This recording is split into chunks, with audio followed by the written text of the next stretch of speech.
ಆತ್ಮೀಯ H16 news ಅರ್ಥಾತ್ ತೇಜಿತರಾಮ್ ನ್ಯೂಸ್ನ ವೀಕ್ಷಕರೇ, ನಾನು ನಿಮ್ಮವ ಎಂ ಆಯುಧ ಮಲ್ಲಪ್ಪ ಜೊತೆ ಅವರು. ತಾವು ಈಗ ಸುದ್ದಿಗಳ ಲೋಕಕ್ಕೆ ಎಂಟ್ರಿ ಹೊಡಿತಾ ಇದ್ದೀರಿ.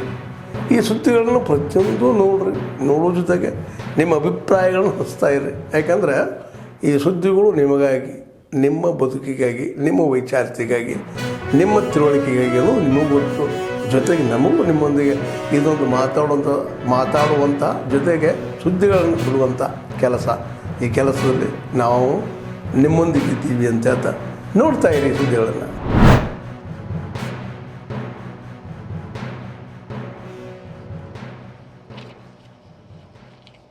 ವಿಶ್ವಸಂಸ್ಥೆಯಿಂದ ನಿಷೇಧಿಸಲ್ಪಟ್ಟಂಥ TRF ಮತ್ತು ನಕ್ಸಲೀಯ ಕೊಯ್ಬಾದಂಥ ಭಯೋತ್ಪಾದನಾ ಸಂಘಟನೆಗಳು ಶಿಬಿರದ ಮೇಲೂ ಕೂಡ ಈ ಒಂದು ದಾಳಿ ನಿನ್ನೆ ವ್ಯವಸ್ಥಿತವಾಗಿ ನಮ್ಮ ದೇಶದ ಮಾಡಿದೆ. ಪಾಕಿಸ್ತಾನದ ಸುಮಾರು 9 ಭಯೋತ್ಪಾದನಾ ತರಬೇತಿ ತಾಣಗಳ ಮೇಲೆ ಭಾರತೀಯ ಸೇನೆ ದಾಳಿ ಮಾಡಿದೆ. ಆದರೆ ಯಾವುದೇ ನಾಗರಿಕರಿಗೆ ತೊಂದರೆ ಆಗದಂತೆ ಭಾರತೀಯ ಸೇನೆ ತನ್ನ ಕಾರ್ಯಚಟುವಟಿಕೆಗಳನ್ನು ಮಾಡಿದೆ. ಅತ್ಯಂತ ಯಶಸ್ವಿಯಾಗಿ ಕಾರ್ಯಾಚರಣೆ ಮಾಡಿದ ಭಾರತೀಯ ಸೇನೆಯನ್ನು ಅತ್ಯಂತ ಗೌರವಪೂರ್ವಕವಾಗಿ ನಾವೆಲ್ಲರೂ ಕೂಡ, ನಾನು ಕೂಡ ವೈಯಕ್ತಿಕವಾಗಿ ನಾವೆಲ್ಲರೂ ಕೂಡ ಅಭಿನಂದಿಸ್ತೇವೆ.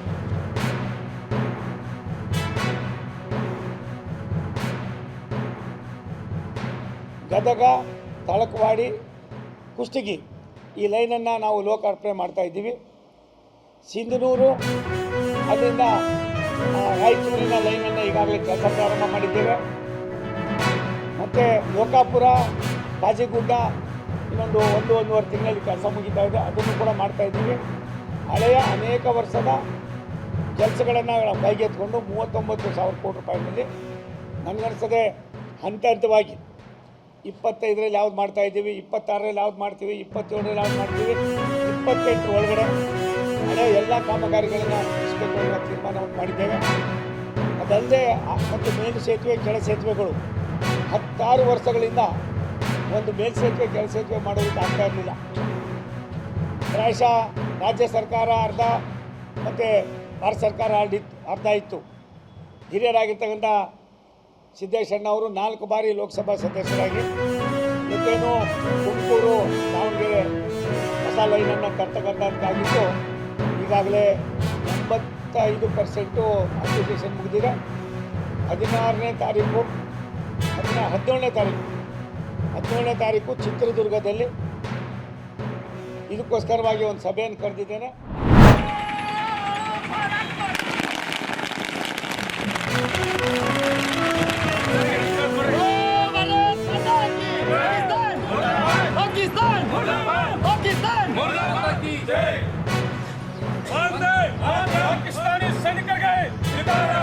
ಪಾಕಿಸ್ತಾನಿ ಸೈನಿಕರಿಗೆ ಧಿಕ್ಕಾರ. ಭಾರತ್ ಮಾತಾ ಕಿ ಜೈ. ವಂದೇ ಮಾತರಂ. ಭಾರತ್ ಮಾತಾ ಕಿ ಜೈ. ಛತ್ರಪತಿ ಶಿವಾಜಿ ಮಹಾರಾಜ್ ಕಿ ಜೈ. ಸಂಗೊಳ್ಳಿ ರಾಯಣ್ಣ ಕಿ ಜೈ.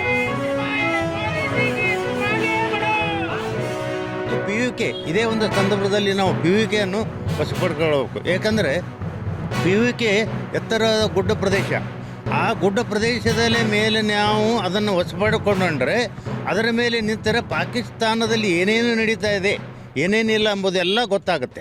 ಅದರ ಸಲುವಾಗಿ ಇದೇ ಒಂದು ಸಂದರ್ಭ ಇದೆ, ನಮ್ಮ ಪಾಕಿಸ್ತಾನವನ್ನು ಆ PUK ಅನ್ನು ತೆಗೆದುಕೊಳ್ಳಬೇಕು ಅಂತ. ಮತ್ತು ನಾವು ಮಾಜಿ ಸೈನಿಕರು, ಈ ಮಾಜಿ ಸೈನಿಕರು ಯಾವಾಗ ಬೇಕಾದರೂ ಕರೆದರೆ ನಾವು ಈ ಸದ್ಯ ಹೋಗ್ಲಿಕ್ಕೆ ತಯಾರಿದ್ದೇವೆ, ನಮ್ಮ ಪ್ರಾಣವನ್ನು ಕೊಡಲಿಕ್ಕೆ ತಯಾರಿದ್ದೇವೆ. ಅಡ್ಮಿನಿಸ್ಟ್ರೇಟಿವ್ದಲ್ಲಿ ಕೂಡಲೇ ಯಾವ ಕೆಲಸ ನಾವು ಕೊಟ್ಟರೆ ಆ ಕೆಲಸವನ್ನು ಪರಿಪೂರ್ಣವನ್ನು ಹಚ್ಚಿ ನಾವು ಅದನ್ನು ದಂಡಿಗಿಸ್ತೇವೆ. ನಮ್ಮಲ್ಲಿ ಇರುವಲ್ಲ ಎಲ್ಲ ಮಾಜಿ ಸೈನಿಕರು ಒಂದೊಂದು ಯುದ್ಧ ಆಡಿರೋರು ಬಂದಿರೋದೇ. 99 ಕಾರ್ಗಿಲ್ ವಾರದಲ್ಲಿ ಯುದ್ಧ ಆಡಿರೋರು ಮ್ಯಾಕ್ಸಿಮಮ್ ಮಾಜಿ ಸೈನಿಕರಿಗೆ ಸದ್ಯ ಲೇಟೆಸ್ಟ್ ರಿಟೈರ್ ಬಂದಿದ್ದಾರೆ. ಅವ್ರು ಎಲ್ಲ ಮಾಜಿ ಸೈನಿಕರಿಗೆ ಒಂದು ಅವ್ರ ಎಕ್ಸ್ಪೀರಿಯನ್ಸ್ ಅವ್ರಂತಲ್ಲಿದೆ. ಆ ಎಕ್ಸ್ಪೀರಿಯನ್ಸ್ ನಾವು ಈ ಬಾರ್ಡರ್ದಲ್ಲಿ ಹೋಗಿ ಯೂಸ್ ಮಾಡಿ ಈ ಪಾಕಿಸ್ತಾನದಲ್ಲಿ ಇರುವ PUKನು ನಾವು ಹಳ್ಳಿ ಎಲ್ಲಿ ತನಕ ನಮ್ಮ ಹಿಂದೂಸ್ತಾನಿಗೆ ಸರಿಪಡಿಸೋದಿಲ್ಲ, ಅಲ್ಲಿ ತನಕ ನಾವು ಇವ್ರಿಗೆ ಬಿಡೋದಿಲ್ಲ.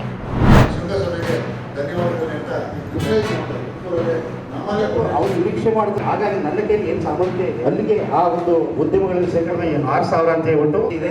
ಇದಕ್ಕೆ ನಿರಂತರವಾದ ತನಿಖೆ.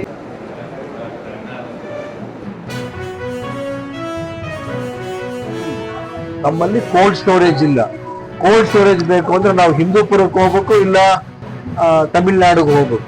ನಮ್ಮಲ್ಲೇ ಕೋಲ್ಡ್ ಸ್ಟೋರೇಜ್ ಆಗಬೇಕು ಅಂತ ಹೇಳಿ ಕೃಷಿ ಪಾರ್ಕ್ ಮಾಡಬೇಕಿಲ್ಲಿ. ಇವೆಲ್ಲವನ್ನು ಸೇರಿಸ್ಕೊಂಡು ಇಲ್ಲೇ ವ್ಯಾಪಾರ ಆಗಬೇಕು, ಎಕ್ಸ್ಪೋರ್ಟ್ ಆಗಬೇಕು, ಸಂಶೋಧನೆ ಆಗಬೇಕು, ಉತ್ಪಾದನೆ ಘಟಕಗಳು ಇಲ್ಲಿ ಆಗಬೇಕು ಅಂತೇಳಿ. ಹಾಗೇನೆ ರಸ್ತೆಗಳು ಅಭಿವೃದ್ಧಿ ಆಗಬೇಕು, ಸರ್ಕಾರಿ ಶಾಲೆ ಕಾಲೇಜುಗಳು ಅಭಿವೃದ್ಧಿ ಆಗಬೇಕು ಅಂತೇಳಿ ಇವನ್ನ ಎಲ್ಲರೂ ಇವತ್ತು ಗಣ್ಯರು ಆಯಾಯ ಕ್ಷೇತ್ರದಲ್ಲಿ ಯಾರ್ಯಾರು ಎಕ್ಸ್ಪರ್ಟ್ ಇದ್ದಾರೆ, ಪರಿಣಿತರಿದ್ದಾರೆ, ಅವರು ಹಲವಾರು ಅಂಶಗಳನ್ನ ಇವತ್ತಿಲ್ಲಿ ಪ್ರಸ್ತುತ ಪಡುತ್ತಿದ್ದಾರೆ. ಇದನ್ನ ಮುಂದುವರೆದು ಪ್ರತಿ ತಾಲೂಕಲ್ಲೂ ಇಂಥ ಚಟುವಟಿಕೆ ಆಗಬೇಕು, ಜನಪ್ರತಿನಿಧಿಗಳಿಗೆ ನಮ್ಮ ಕಡೆಯಿಂದ ಒತ್ತಡ ಬೀಳಬೇಕು ಅಂತೇಳಿ ನಮ್ಮೆಲ್ಲರ ಅಭಿಲಾಷೆ.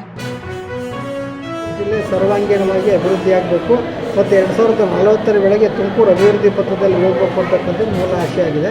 ಬಹುಶಃ 20 ಜಿಲ್ಲೆಗಳ ಹೆದ್ದಾರಿಯಾಗಿರ್ತಕ್ಕಂಥ ತುಮಕೂರು ನಾನಾ ಕ್ಷೇತ್ರದಲ್ಲಿ ಈಗಾಗಲೇ ಸಾಕಷ್ಟು ಅಭಿವೃದ್ಧಿ ಆಗಿದೆ. ಇನ್ನೊಂದಷ್ಟು ಅಭಿವೃದ್ಧಿ ಮಾಡಬೇಕು ಅನ್ನೋದೇ ನಮ್ಮೆಲ್ಲರ ಉದ್ದೇಶ ಆಗಿದೆ. ಅದು ಕೃಷಿ ಆಗ್ಬೋದು, ಶಿಕ್ಷಣ ಆಗ್ಬೋದು, ಮೂಲಭೂತ ಸೌಕರ್ಯಗಳಾಗ್ಬೋದು, ಆರೋಗ್ಯ ಆಗ್ಬೋದು, ಈ ಎಲ್ಲವೂ ಕೂಡ ಉತ್ತಮ ಶಿಖರಕ್ಕೆ ಏರಬೇಕು ಮತ್ತು ಬೆಂಗಳೂರಿಗೆ ಪರ್ಯಾಯವಾಗಿ ತುಮಕೂರು ಬೆಳಿಬೇಕು ಅಂತಕ್ಕಂಥ ಉದ್ದೇಶ ಆಗಿದೆ. ಸವಾಲುಗಳು ಸಾಕಷ್ಟಿದೆ. ಹಾಗಾಗಿ ಇನ್ನೂ ಹೆಚ್ಚಿನದಾಗಿ ಪ್ರಕೃತಿ ಹಾಗೆ ನಾವು ಉಳಿಸ್ಕೋಬೇಕು. ಕಳೆದ 77 ವರ್ಷದಲ್ಲಿ ನಾವು ಕಳ್ಕೊಂಡಿರೋಂಥದ್ದು ಜಾಸ್ತಿ ಏನಪ್ಪ ಅಂದರೆ ಪ್ರಕೃತಿ ಕಳ್ಕೊಂಡಿದ್ದೇವೆ. ಹಾಗೆ ಪ್ರಕೃತಿಗೆ ಸಂಬಂಧಪಟ್ಟಾಗೆ ನಾವು ಯಾವ ರೀತಿ ಪ್ರಕೃತಿನ ನಾವು ಕಾಪಾಡ್ಕೋಬೋದು ಅನ್ನೋಂಥದ್ದು ಮತ್ತು ನೀರಿನ ಸಮಸ್ಯೆ ನಮಗೆ ತುಂಬ ಕಾಡ್ತಾ ಇದೆ. ಸಾಕಷ್ಟು ಕೆಲಸ ಆಗಿದೆ, ಇನ್ನೂ ಸಾಕಷ್ಟು ಕೆಲಸ ಆಗೋಂಥ ಅನಿವಾರ್ಯತೆ ಇದೆ. ಹಾಗಾಗಿ ಈ ಎಲ್ಲ ನಿಟ್ಟಿನಲ್ಲಿ ಇನ್ನೊಂದು ನಮ್ಮ ಕೈಗಾರಿಕೋದ್ಯಮಗಳನ್ನ ನಾವು ಯಾವ ರೀತಿ ಜಾಸ್ತಿ ವಾತಾವರಣ ಪರಿಸರನ ನಿರ್ಮೂಲನೆ ಮಾಡ್ದಲೇ ಅದನ್ನು ನಾವು ಕಾಪಾಡುವಂಥ ರೀತಿಯಲ್ಲಿ ಯಾವ ರೀತಿ ಇದೆ ಅಂತೇಳಿ.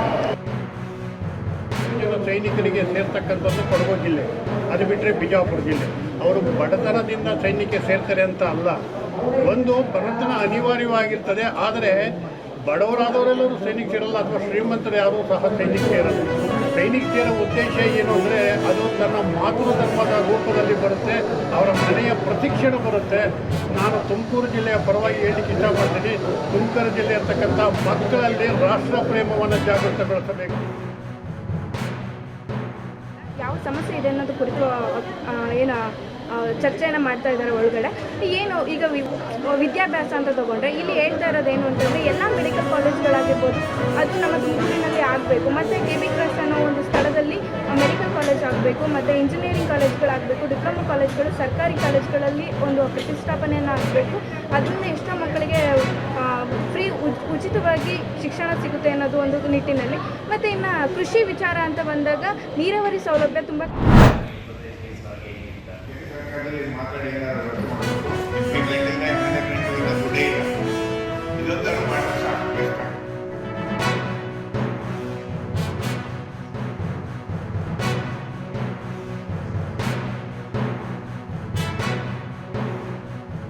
ಭಾರತ ದೇಶದ ರಕ್ಷಣಾ ವ್ಯವಸ್ಥೆಯಲ್ಲಿ ಇದೊಂದು ಐತಿಹಾಸಿಕ ದಿನ ಅಂತ ಹೇಳಬೇಕಾಗತ್ತೆ. ಯಾಕೆಂದರೆ ಈಗ ಮೊನ್ನೆ ಪಾಲ್ಗಾಮಲ್ಲಿ ಸುಮಾರು 26 ಜನರನ್ನು ಅವರು ಕೊಂದಿದ್ದಾರೆ ಭಯೋತ್ಪಾದಕರು. ಅದಕ್ಕೋಸ್ಕರ ಇದು ಕೇವಲ ಪಾಲ್ಗಾಮಿಗೆ ಮಾತ್ರ ಸೀಮಿತ ಆಗಲ್ಲ, ಇದು ಅಂತಾರಾಷ್ಟ್ರೀಯ ಮಟ್ಟದ ಭಯೋತ್ಪಾದನೆಗೆ ಪ್ರೇರಣೆಯಾಗುತ್ತೆ. ಸೊ ಅದರಿಂದ ಅವರಿಗೆ ತಕ್ಕ ಪಾಠವನ್ನು ಕಲಿಸಬೇಕಾಗಿದೆ. ಭಯೋತ್ಪಾದನೆಯನ್ನು ಸಂಪೂರ್ಣ ನಿರ್ಮೂಲ ಆಗಬೇಕಾಗುತ್ತೆ. ಆ ಹಿನ್ನೆಲೆಯಲ್ಲಿ ನಮ್ಮ ನೆಚ್ಚಿನ ಪ್ರಧಾನಮಂತ್ರಿಗಳಾದಂಥ ನರೇಂದ್ರ ಮೋದಿಯವರು ಕಳೆದ 12 ದಿವಸದಿಂದ ನಿರಂತರವಾಗಿ ಮೀಟಿಂಗ್ ಮಾಡ್ತಾ ಇದ್ದಾರೆ. ಕ್ಯಾಬಿನೆಟ್ ಕಮಿಟಿ ಆನ್ ಸೆಕ್ಯೂರಿಟಿ ಅಂತ ಇರುತ್ತೆ.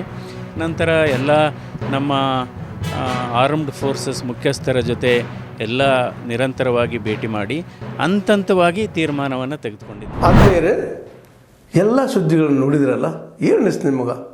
ಇದರಲ್ಲೇ ನಿಮಗೆ ಲೈಕ್ ಆಗಿರ್ಬೋದು, ಡಿಸ್ಲೈಕು ಆಗಿರ್ಬೋದು, ಕಾಮೆಂಟ್ ಬೇಡಪ್ಪ ಅಂತೂ ಅನಿಸಿರ್ಬೋದು, ಕಾಮೆಂಟ್ ಮಾಡಬೇಕಪ್ಪ ಅನಿಸ್ಬೋದು, ಶೇರ್ ಮಾಡಬಾರ್ದಪ್ಪ ಅನಿಸಿರ್ಬೋದು, ಅದು ಮಾಡಬೇಕು ಅನಿಸಿರ್ಬೋದು.